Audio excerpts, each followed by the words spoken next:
चलो शुरू किया जाए। क्लास 10th मैं आप लोगों को क्या पढ़ा रहा था? क्लास 10th वालों को क्या पढ़ाया जा रहा था? Basics of chemistry. Basics of chemistry, ठीक। तो इसमें मैं आप लोगों को पढ़ाया था किसके बारे में? पार्टिकल्स के बारे में बता दिया था। पार्टिकल्स के बारे में क्या बताया था? मैटर के बारे में बताया था कि मैटर क्या होता है। मैटर जिसके पास मास होता है और जो स्पेस ऑक्युपाई करते हैं उन्हें क्या बोला जाता है?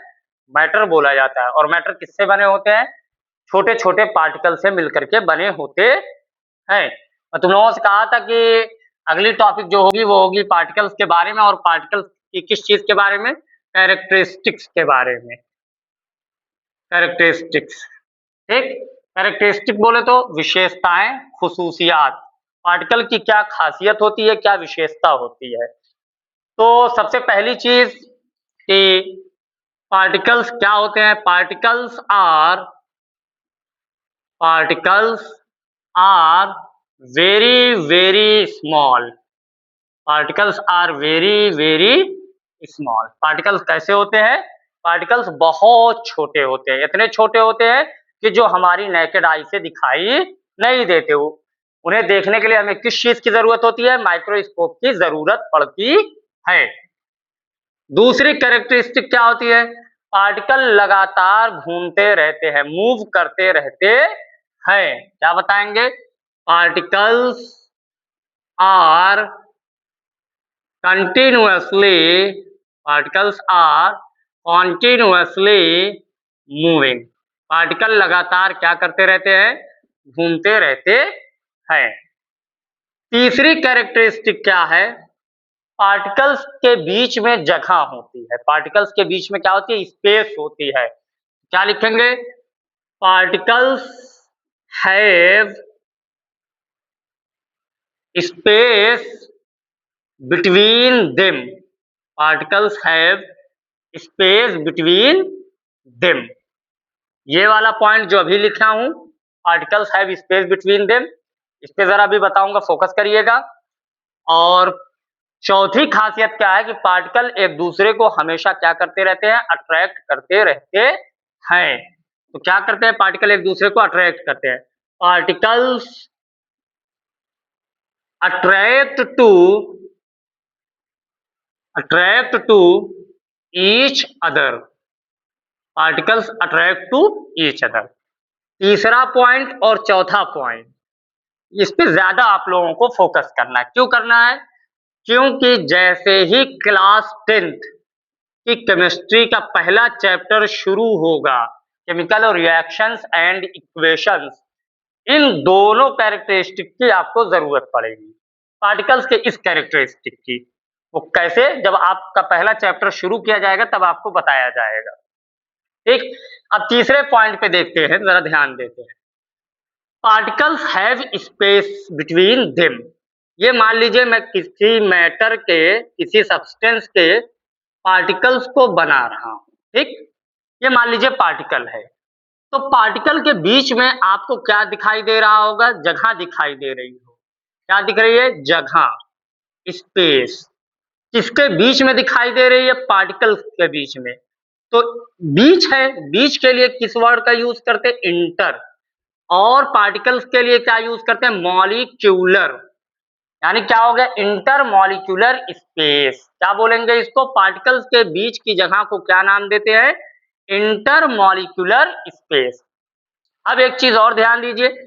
अब ये अगर पार्टिकल हैं, ये क्या है? पार्टिकल्स। तो ये पार्टिकल एक दूसरे को हमेशा क्या करते हैं? अट्रैक्ट करते हैं। अब अगर किसी चीज को अट्रैक्ट करना है या रिपेल करना है तो क्या लगाना पड़ता है? फोर्स लगाना पड़ता है। यानी इस पार्टिकल के बीच में क्या लगेगा? फोर्स लगेगा। क्या लगेगा? इन पार्टिकल के बीच में फोर्स लगेगा। अब फोर्स किस लिए लग रहा है? अट्रैक्शन के लिए, यानी force of attraction. Force of attraction. और ये फोर्स ऑफ अट्रैक्शन लग कहां रहा है? पार्टिकल के बीच में। तो पार्टिकल के बीच की बात होगी तो किस वर्ड का यूज होगा? इंटर का। और पार्टिकल की बात होगी तो किसका इस्तेमाल किया जाएगा? मॉलिक्यूलर का। यानी इस फोर्स को क्या नाम देंगे? Intermolecular force of attraction. Intermolecular force of attraction. तो पार्टिकल के बीच में जो जगह है उसको क्या नाम देते हैं? इंटरमॉलिक्यूलर स्पेस नाम देते हैं। और पार्टिकल जो एक दूसरे को अपनी तरफ अट्रैक्ट करते हैं उन्हें क्या बोला जाता है? इंटरमॉलिक्यूलर फोर्स ऑफ अट्रैक्शन बोला जाता है। इतनी बातें आप लोगों को समझ में आई होगी। अब आप क्लास 9th में पढ़ के आए होंगे मैटर। वही मैं बता रहा हूं, मैटर। मैटर की किस चीज के बारे में पढ़ा होगा आप लोगों ने? फिजिकल स्टेट के बारे में। किसके बारे में?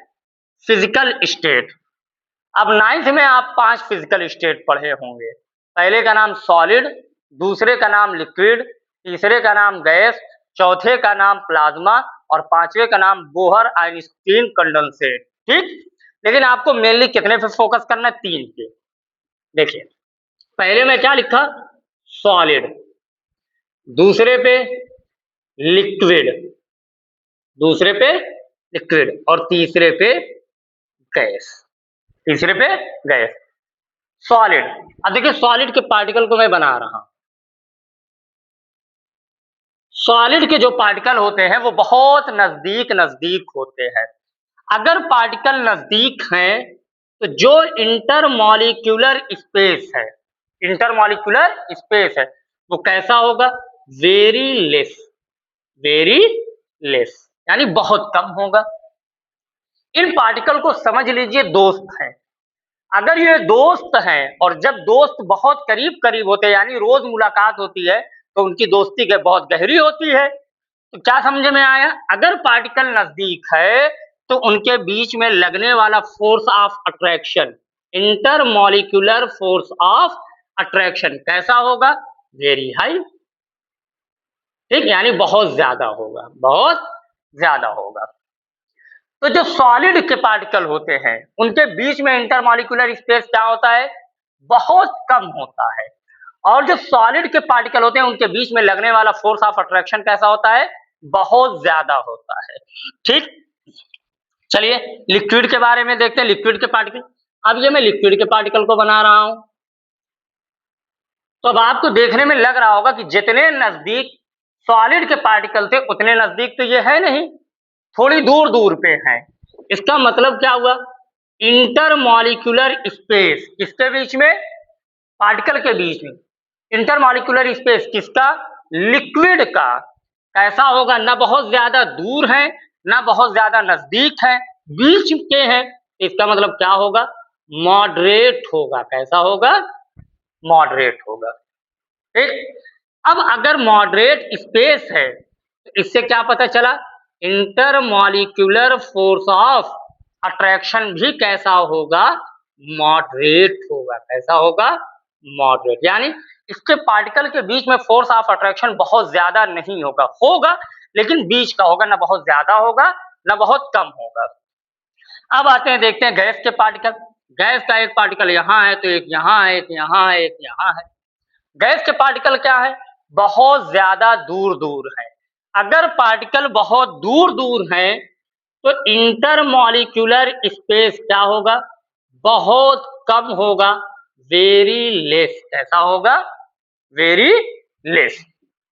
और अगर स्पेस कम है, जाहिर सी बात है कि इंटरमॉलिक्यूलर फोर्स ऑफ अट्रैक्शन कैसा होगा? कैसा होगा? वो भी वेरी, सॉरी सॉरी सॉरी गलती कर, इंटरमॉलिक्यूलर स्पेस क्या बेटा? बहुत ज्यादा है। क्या है बेटा? Very high. आई लिख लीजिए या मोर लिख लीजिए। ठीक, ज्यादा है। इंटरमॉलिक्यूलर स्पेस क्या है? बहुत ज्यादा है। तो फोर्स ऑफ अट्रैक्शन कैसा होगा? बहुत कम होता है। तो ये किसके पार्टिकल हो गए? सॉलिड, लिक्विड और गैस के पार्टिकल हो गए। इंटरमॉलिक्यूलर स्पेस की बात हो गई और इंटरमॉलिक्यूलर फोर्स ऑफ अट्रैक्शन की बात हो गई। ये क्यों मैं बता रहा हूं? इसलिए बता रहा हूं कि जब क्लास 10th का पहला चैप्टर शुरू होगा वहीं पे इसकी जरूरत पड़ेगी। ठीक, क्योंकि उस चैप्टर का नाम है केमिकल रिएक्शंस एंड इक्वेशन। नाम ही समझने के लिए इसकी जरूरत पड़ेगी। ठीक, इतनी बातें समझ में आई होगी। चलिए अब देखते हैं ये पार्टिकल्स के बारे में। पार्टिकल्स, ये जो पार्टिकल्स होते हैं क्लास 9th में पढ़ के आए होंगे, ये पार्टिकल्स या तो क्या होंगे, एटम्स होंगे, या फिर क्या होंगे, मॉलिक्यूल होंगे। क्या होंगे, मॉलिक्यूल। ये पार्टिकल या तो एटम होगा, या तो मॉलिक्यूल होगा, या तो आयन होंगे। क्या होंगे, आयन होंगे। अब एटम क्या होता है, मॉलिक्यूल क्या होता है, और आयन क्या होता है, चलिए अब इसकी शुरुआत करते हैं। ठीक, एटम के बारे में सबसे पहले देखते हैं। Introduction of atom. Introduction of atom. अब ये जो वर्ड है एटम, सबसे पहले एटम का वर्ड जो क्वाइंट किया था वो किया था जॉन डाल्टन ने। कब, कौन किया था, जॉन डाल्टन। तो क्या लिखेंगे, द टर्म, टर्म लिख लीजिए या वर्ड लिख लीजिए, द टर्म और word atom was coined by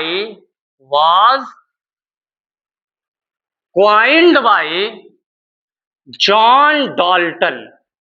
John Dalton, ठीक। सबसे पहले जो एटम वर्ड क्वाइन किया गया वो किसने किया, जॉन डाल्टन ने किया। ठीक, अब ये जो वर्ड आया ये कहां से आया, ग्रीक लैंग्वेज के वर्ड से आया। कहां से आया, the atom, the term atom, the term atom was derived from the word atom was derived from Greek word।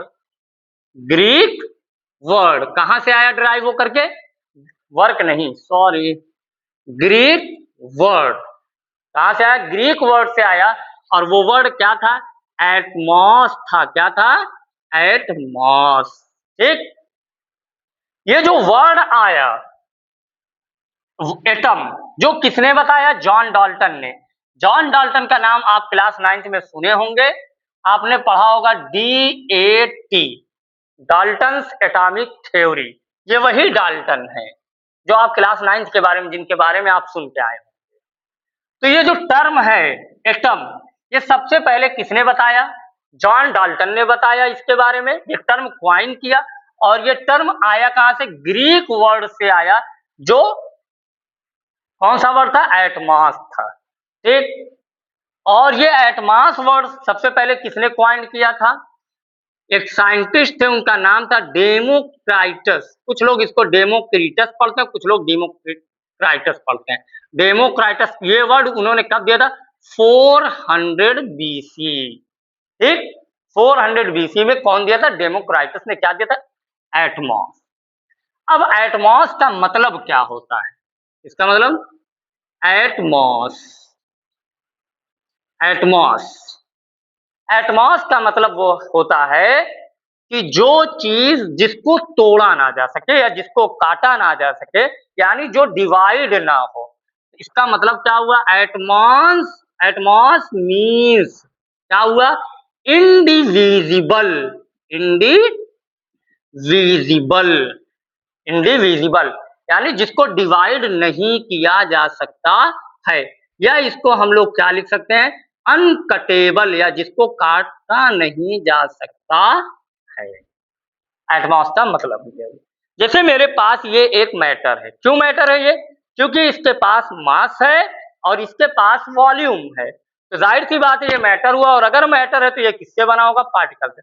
अगर इसको हम तोड़ते जाएं तोड़ते जाएं तोड़ते जाएं तो एक ऐसी स्टेज पर पहुंचेंगे जहां पर वो टूटेगा नहीं, और जहां पे नहीं टूटेगा उसी पार्टिकल को हम क्या नाम देते हैं, एटम नाम देते हैं। इससे क्या पता चला, एटम जो होता है वो किसी चीज से बना नहीं होता है। क्या लिखेंगे, atom is not made from anything, anything. इसका मतलब यह हुआ कि एटम किसी चीज से मिलकर के नहीं बना होता है। यानी एटम को क्या नहीं किया जा सकता, तोड़ा नहीं जा सकता है। यानी एटम किसी चीज से मिलकर के बना नहीं होता है। एटम सबसे छोटा पार्टिकल होता है। इससे यही पता चला, इट मीन्स दैट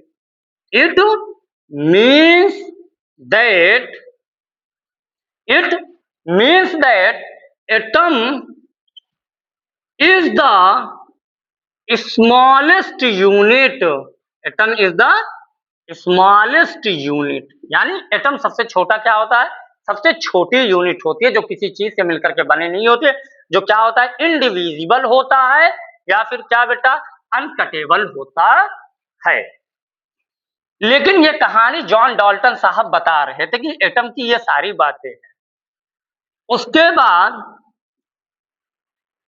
बाद में पता चला किसके बारे में, सब एटॉमिक पार्टिकल्स की। इसके बारे में पता चला, सब एटॉमिक पार्टिकल्स के बारे में। सब एटॉमिक पार्टिकल, यहाँ पे 3 साइंटिस्ट आते हैं, 3 साइंटिस्ट की एंट्री होती है, ठीक। जे थॉमसन की और रुदरफोर्ड की। कुछ लोग इसको रुदरफोर्ड पढ़ते हैं, कुछ लोग रदरफोर्ड पढ़ते हैं। और किसकी एंट्री होती है, चैडविक की या ई गोल्डस्टीन। एनसीईआरटी क्या लिखती है, ई गोल्डस्टीन। अब ये साइंटिस्ट आते हैं, अपनी रिसर्च करते हैं।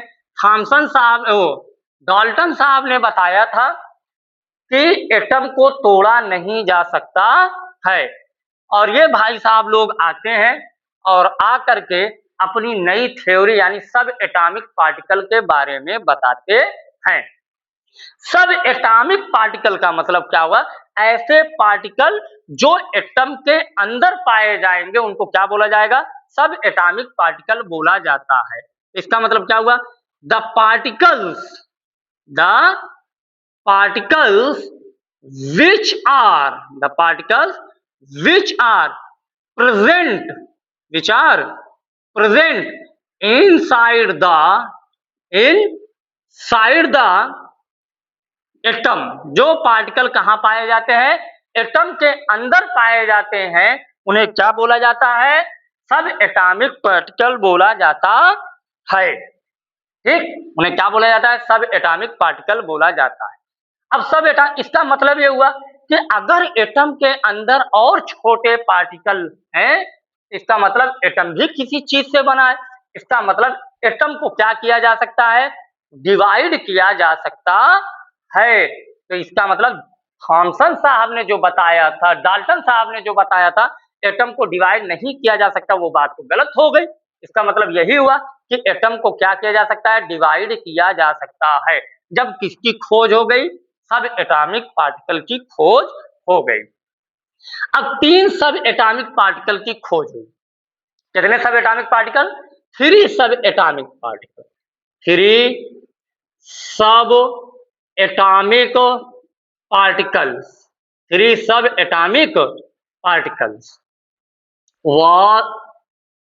Were discovered. कितने सब एटॉमिक पार्टिकल की खोज हुई, 3 सब एटॉमिक पार्टिकल की खोज हुई।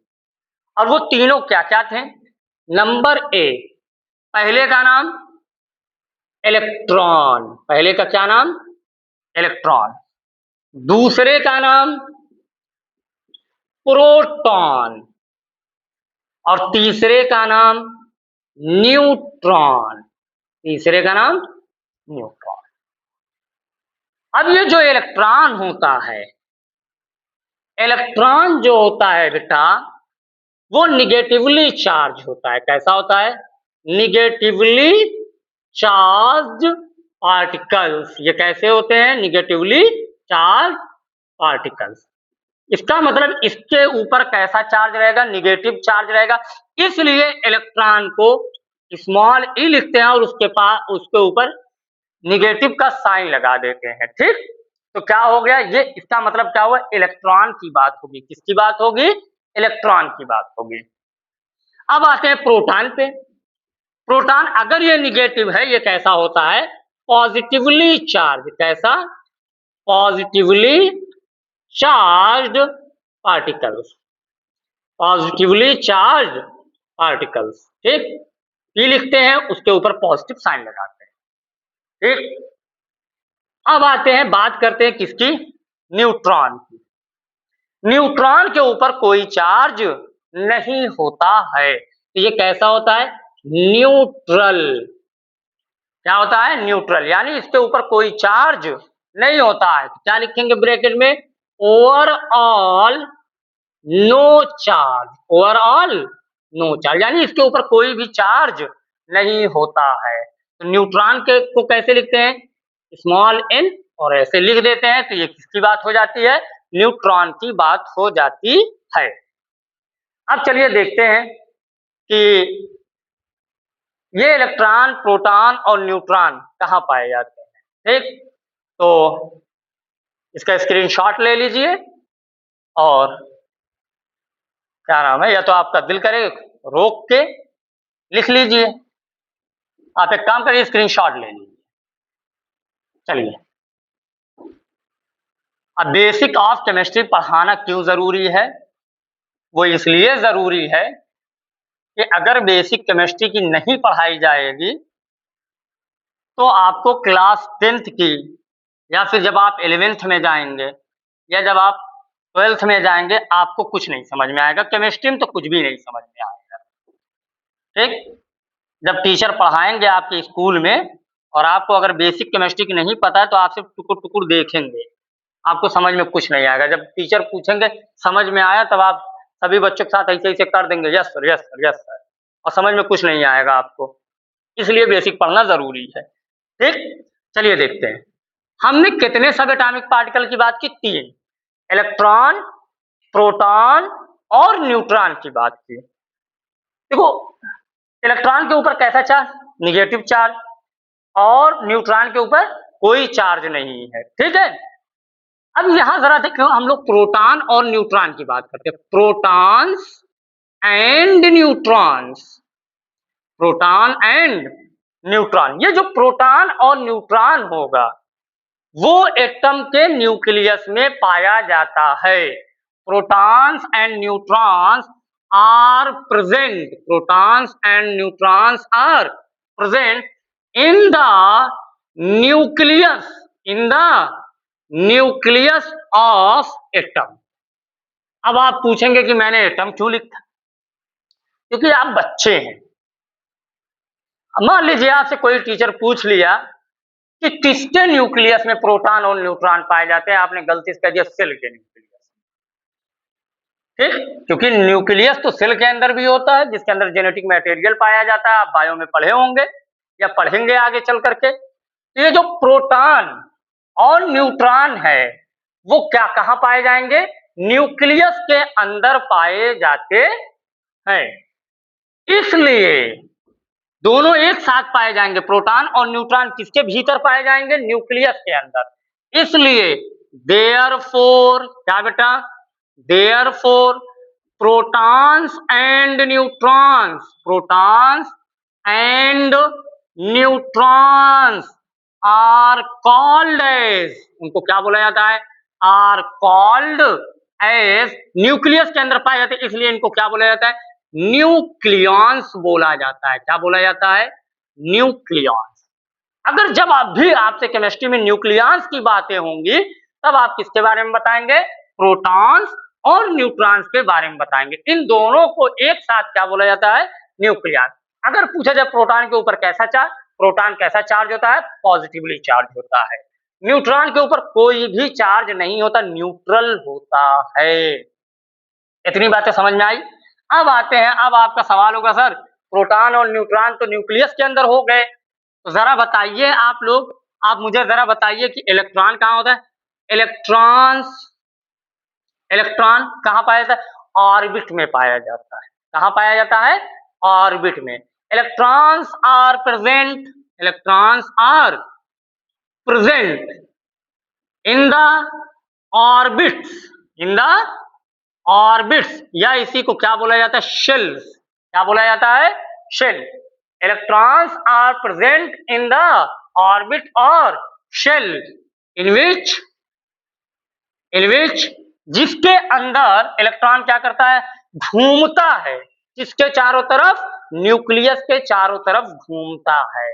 इन which electrons revolve around the nucleus proton और न्यूट्रॉन कहां पाए गए, न्यूक्लियस के अंदर पाए गए। इलेक्ट्रॉन कहां पाया गया, ऑर्बिट में पाया गया, और उस ऑर्बिट में रह करके चक्कर लगाता है, घूमता है, किसके चारों तरफ, न्यूक्लियस के चारों तरफ। तब आपके सामने क्वेश्चन आया कि न्यूक्लियस क्या है।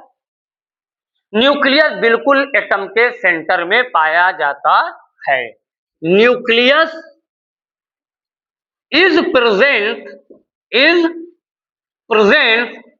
at the center of atom.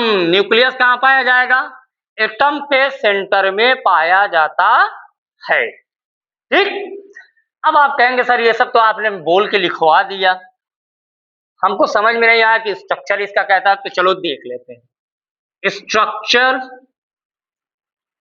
Of atom, ठीक, एटम का स्ट्रक्चर कैसा होता है। क्या यार सो रहे हो क्या, नहीं लग रही है। ये हमारे भाई साहब हैं, ठीक, भाई साहब क्या हमारे चाचा हैं, इन्हीं का मोबाइल है, इन्हीं के मोबाइल से मैं वीडियो बनाता हूँ। मेरा मोबाइल बहुत गड़बड़ मोबाइल है, ठीक, और ये सो रहे हैं यहाँ, ठीक, मेरी उम्र के हैं चाचा मेरे। स्ट्रक्चर ऑफ एटम, क्या, structure of atom.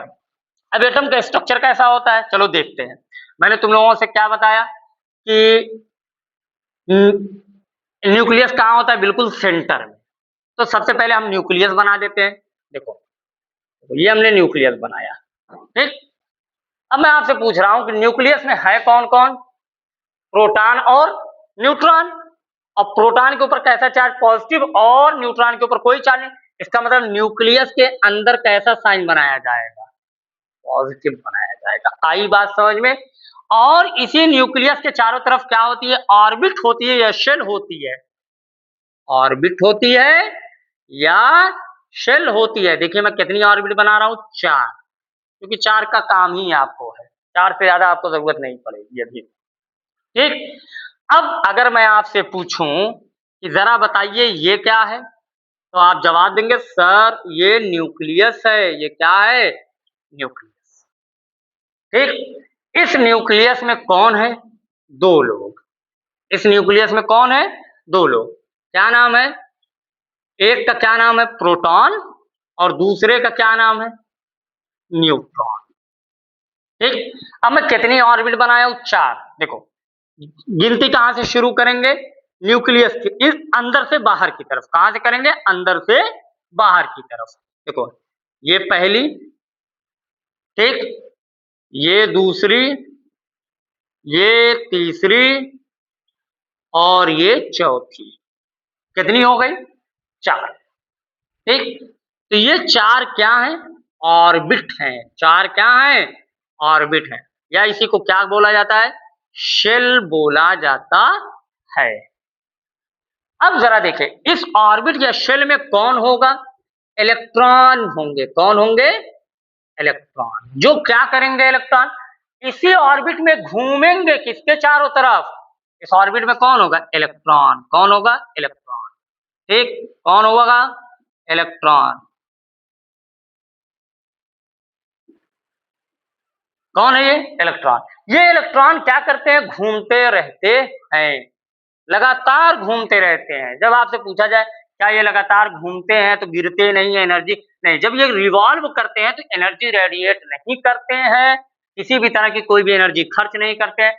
Centripetal force लगता है, इस वजह से वो लगातार क्या करते रहते हैं, घूमते रहते हैं। समझने की कोशिश करिए, ठीक है। ये क्या है, ऑर्बिट है। कितनी ऑर्बिट में बनाया, 4। पहली ऑर्बिट का नाम होता है जो न्यूक्लियस के बिल्कुल पास में होती है, उसको कहते हैं के शेल। क्या कहते हैं, के शेल। दूसरी ऑर्बिट का नाम होता है एल, तीसरी का नाम होता है एम, और चौथी का नाम होता है एन। यानी कितनी ऑर्बिट हो गई, 4। तो अगर मैं आपसे पूछूं एल शेल कौन सी होती है, कितने नंबर पे? दूसरे नंबर पे। एन शेल चौथे नंबर पे, एम शेल तीसरे नंबर पे, और पहले नंबर पे कौन है? के शेल। आई बात समझ में? यानी टोटल कितनी ऑर्बिट है? 4 ऑर्बिट। और इस ऑर्बिट में कौन होगा? इलेक्ट्रॉन क्या करेगा? रिवॉल्व करेगा। क्या करेगा? रिवॉल्व। कहां रिवॉल्व करेगा? ऑर्बिट के अंदर। किसके चारों तरफ? न्यूक्लियस के चारों तरफ। ठीक। न्यूक्लियस में कौन होगा? 2 लोग होंगे। कौन कौन? प्रोटॉन होगा और कौन होगा? न्यूट्रॉन होगा। ये सब किसके अंदर है? एटम के अंदर है। किसके अंदर है? एटम के अंदर। अब जरा बताओ, अगर एटम के अंदर और छोटे छोटे पार्टिकल हैं तो क्या एटम को डिवाइड किया जा सकता है कि नहीं किया जा सकता? बिल्कुल, एटम को क्या किया जा सकता है? डिवाइड किया जा सकता है। तो जरा मुझे बताओ, क्या जो डाल्टन की एटॉमिक थ्योरी थी कि एटम इज इनडिविजिबल या अनकटेबल, क्या वो सही है या गलत है? तो आप कहेंगे सर गलत। एटम को क्या किया जा सकता है? डिवाइड किया जा सकता है। आई बात समझ में? इतनी बातें उम्मीद करता हूं समझ में आ गई होगी आपको। ठीक। ये तो किसके बारे में हो गया? एटम के बारे में हो गया। ठीक। अब अगर मैं आपसे पूछूं कि एक चीज और, क्या एटम फ्री या कंबाइंड स्टेट में पाया जाता है? तो आप क्या बताएंगे? एटम जो होता है फ्री भी पाया जा सकता है, यानी इंडिपेंडेंट एग्जिस्टेंस भी होती है, और एटम कंबाइंड फॉर्म में भी पाया जा सकता है। वो मैं बताऊंगा कि आगे कैसे होता है। तो क्या बताएंगे? नोट करके लिख लो। क्या करके? नोट करके। ठीक। अब अगर आपसे पूछा जाए कि नोट करके क्या, जैसे जरा देखिए कि एटम में और may not independent existence independent existence or independent existence or combined existence। ठीक।